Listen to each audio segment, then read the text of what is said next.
Hai guys, bertemu lagi dengan saya di sini. Apa kabar kalian semua? Semoga selalu sehat ya. Kali ini saya akan menceritakan alur cerita film yang judulnya gua taruh di pin komentar ya guys. Oke, gak perlu berlama-lama lagi, langsung saja yuk, let's mulai. Kita bersama.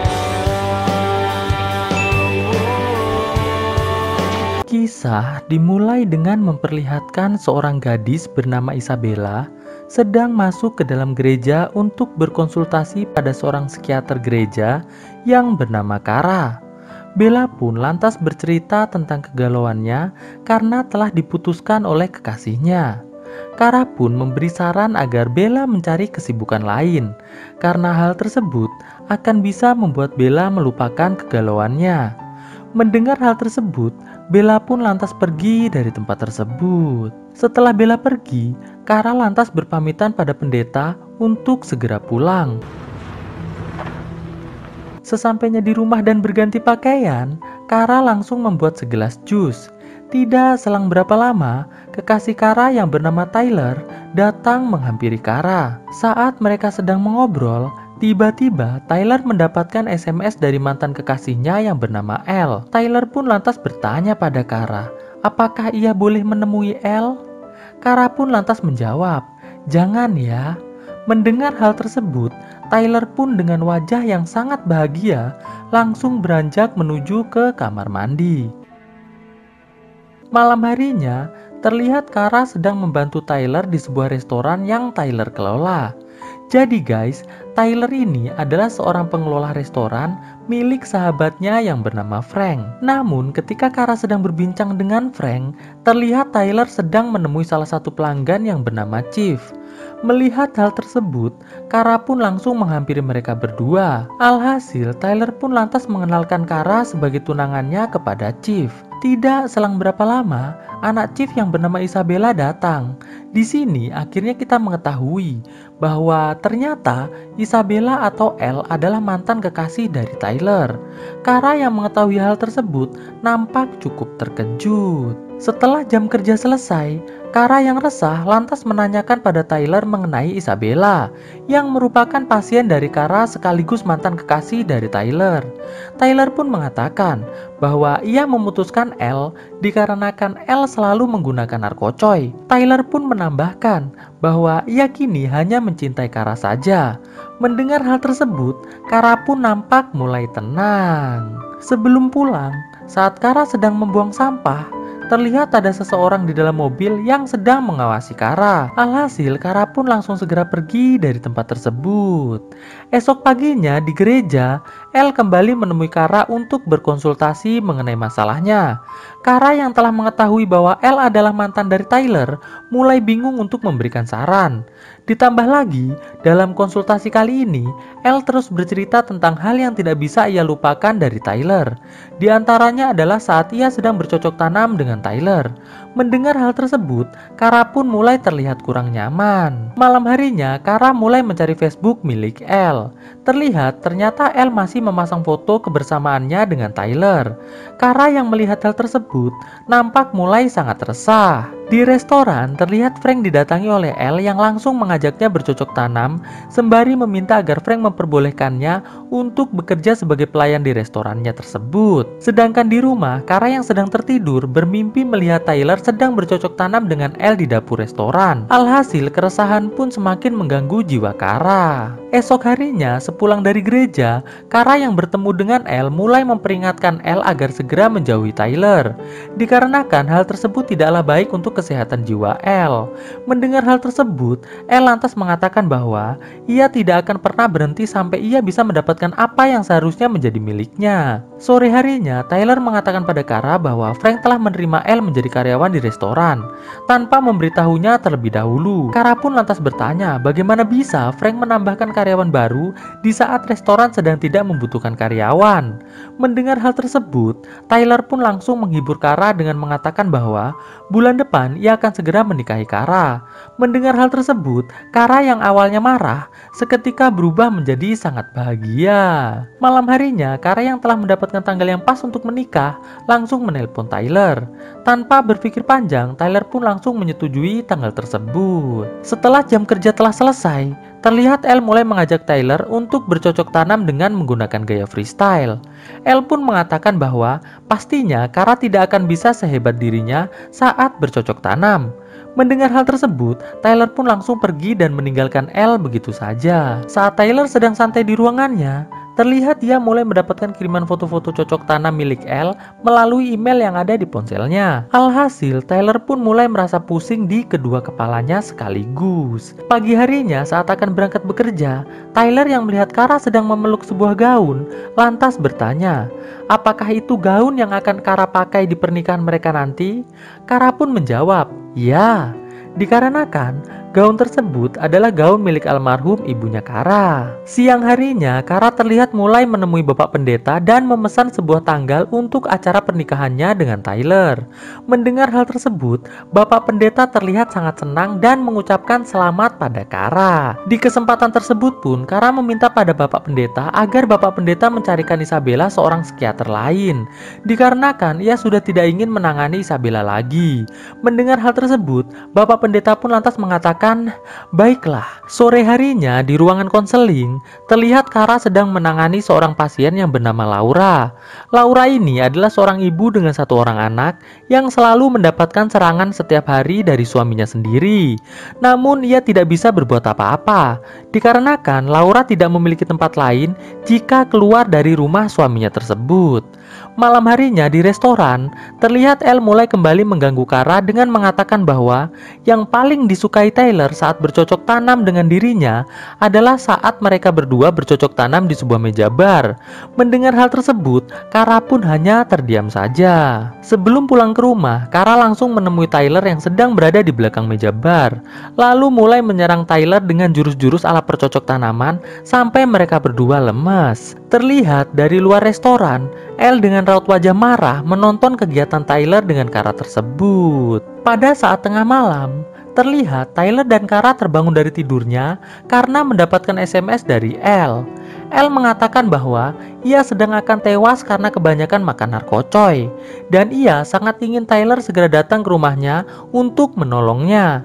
Mendengar hal tersebut, Kara pun lantas mengatakan pada Tyler agar Tyler tetap berada di rumah saja, sedangkan ia akan segera menuju ke rumah Elle untuk menolongnya. Namun sesampainya Kara di rumah Elle yang melihat ternyata yang datang bukanlah Tyler, langsung mengusir Kara dari rumahnya. Ternyata SMS tadi hanyalah drama yang dibuat oleh Elle untuk bisa mengajak Tyler bercocok tanam dengan dirinya. Pagi harinya, terlihat Kara ditelepon oleh Laura yang mengatakan bahwa ia dan anaknya baru saja mendapatkan serangan dari suaminya lagi. Kara pun mengatakan bahwa besok Laura boleh menemui dirinya untuk konsultasi lagi. Setelah itu, Kara langsung melihat sebuah foto rumah miliknya yang berada di luar kota, lalu mulai berpikir sejenak. Sore harinya, Kara yang hendak masuk ke dalam ruang kerjanya nampak sangat terkejut dikarenakan ruang kerjanya nampak sangat berantakan seperti kapal pecah. Alhasil, Kara pun langsung melaporkan hal tersebut pada polisi. Di sini, polisi mulai menginterogasi Bapak Pendeta dan juga Tyler yang terlihat baru datang ke gereja tersebut. Malam harinya, Tyler dan Kara mulai meyakini bahwa yang terjadi di ruangan kerja Kara adalah perbuatan dari Elle. Alhasil, Tyler yang hendak berangkat ke tempat kerja memberikan sebuah senjata pada Kara agar Kara bisa menjaga diri jika seandainya Elle kembali datang untuk menyerang Kara. Di restoran, Tyler meminta pada Frank agar mau memecat Elle saat ini juga, dikarenakan ia sudah mulai tidak nyaman dengan adanya Elle di restoran tersebut. Namun Frank menolak permintaan dari Tyler tersebut, dikarenakan menurut Frank, Elle merupakan pekerja yang sangat rajin dan baik hati. Sedangkan di rumah, Kara yang baru saja pulang dari membeli makanan merasa sangat terkejut, dikarenakan ia melihat seekor tikus yang telah tewas berada di atas meja makan. Namun saat Kara sedang membuang tikus tersebut, ia yang melihat ada mobil Elle di depan depan rumahnya, lantas menghampirinya sembari bertanya apa yang dilakukan L di tempat tersebut. Mendengar hal tersebut, L pun langsung pergi dari tempat tersebut. Saat tengah malam, Tyler yang baru pulang langsung diberitahu oleh Kara tentang semua hal yang baru saja terjadi. Tyler yang mendengar hal tersebut nampak mulai ikut resah. Esok harinya saat jam kerja telah selesai, Tyler mengatakan pada L agar L mulai menjauhi dirinya dan juga Kara. Dikarenakan ia dan Kara sudah sangat terganggu dengan semua perbuatan L. Mendengar hal tersebut, L pun mengatakan bahwa ia tidak merasa telah melakukan perbuatan yang mengganggu Tyler dan juga Kara. Pagi harinya, Kara yang panik karena tidak menemukan kucing kesayangannya lantas memeriksa di halaman. Dan alangkah terkejutnya Kara, ternyata kucing kesayangannya telah tewas di halaman tersebut. Tyler yang merasa bahwa semua itu adalah perbuatan dari L langsung beranjak menuju ke rumahnya L. Sesampainya di rumah L, Tyler langsung menanyai L tentang kucing milik Kara. L yang merasa tidak melakukan hal tersebut lantas menyuruh ayahnya untuk mengusir Tyler dari rumahnya. Malam harinya, terlihat Kara mulai menulis semua kejadian yang ia duga merupakan perbuatan dari L. Sedangkan di gudang restoran, Tyler yang sedang merapikan botol minuman mulai kembali diajak oleh L untuk melakukan percocok tanaman dengan menggunakan gaya freestyle. Namun di sini, Tyler yang imannya cukup kuat langsung menolak serangan dari L tersebut dengan gaya yang cukup maco. Alhasil L pun nampak sangat marah. Esok harinya saat Kara baru pulang kerja, terlihat ia sangat terkejut dikarenakan gaun pernikahannya telah berlumuran dengan darah. Alhasil Kara dan Tyler pun langsung melaporkan hal tersebut ke pihak kepolisian sebagai perbuatan dari L. Namun saat Kara dan Tyler telah pulang, ayah L yang merupakan kepala polisi di kota tersebut langsung mengambil berkas tersebut dan membawanya menuju ke ruangannya. Malam harinya, Tyler yang sedang bekerja didatangi oleh ayah L yang mengatakan bahwa apa yang dilakukan Kara dan juga Tyler di kantor polisi tadi tidak akan diproses dikarenakan mereka berdua belum punya cukup bukti untuk menuduh L sebagai pelaku dari semua kejadian yang telah menimpa Tyler dan juga Kara. Sepulangnya dari kerja, Tyler langsung mengatakan pada Kara tentang semua yang telah dikatakan ayah L kepadanya. Terlihat Kara nampak sangat terkejut mendengar hal tersebut. Esok harinya saat Kara ke gereja, ia diberitahu oleh Bapak Pendeta bahwa jadwal pernikahannya telah dibatalkan sesuai dengan email yang telah Kara kirimkan ke Bapak Pendeta.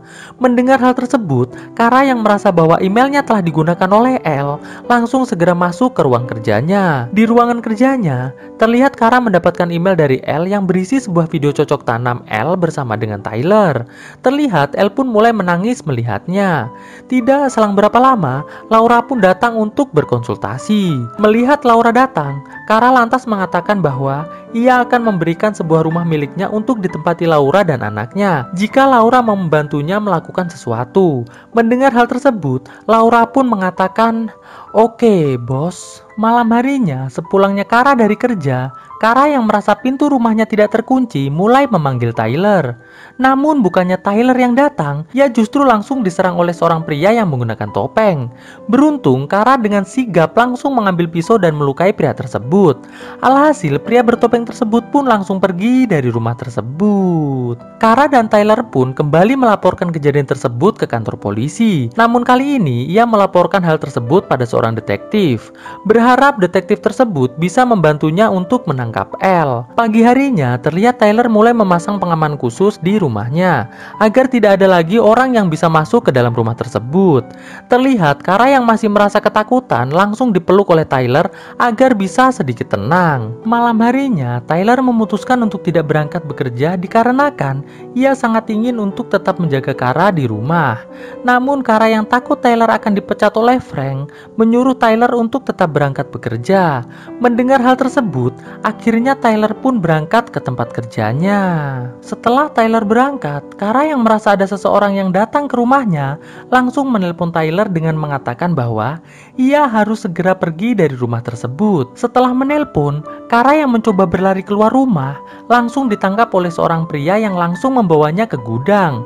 Namun sial, sebelum pria tersebut melakukan aksinya lebih jauh, detektif Jenny datang dan langsung menangkap pria tersebut. Anehnya saat ditangkap, pria tersebut tersebut mengatakan bahwa ia melakukan hal tersebut atas perintah dari Kara melalui iklan yang ada di internet. Alhasil mereka pun mulai mencari iklan tersebut di internet.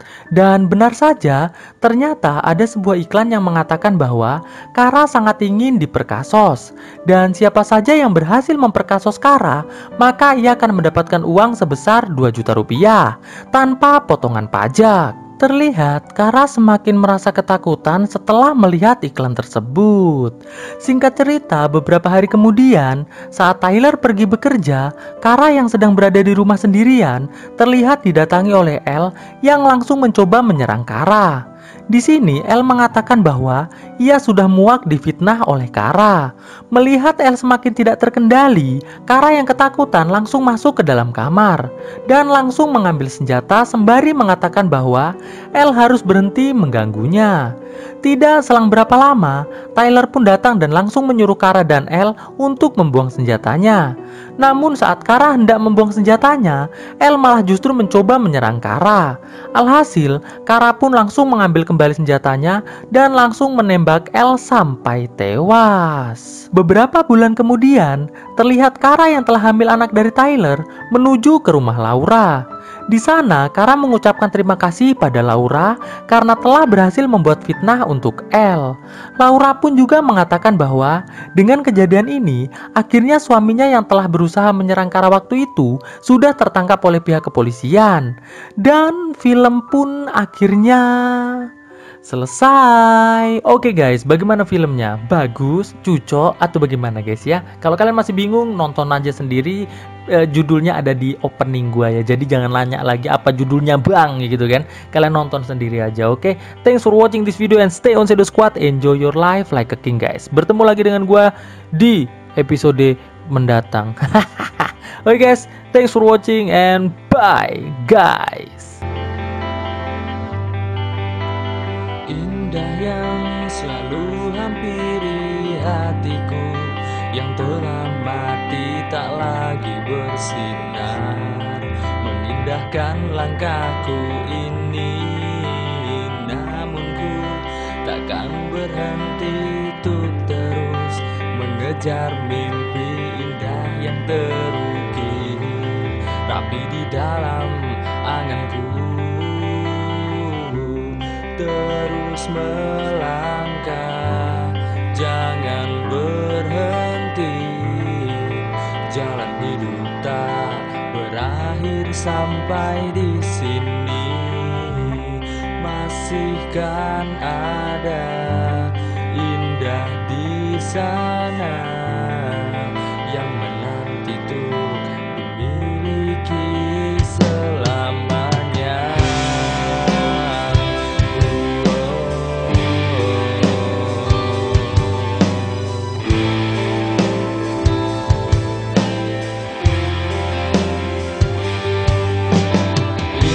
Yang selalu hampiri hatiku, yang telah mati tak lagi bersinar, mengindahkan langkahku ini.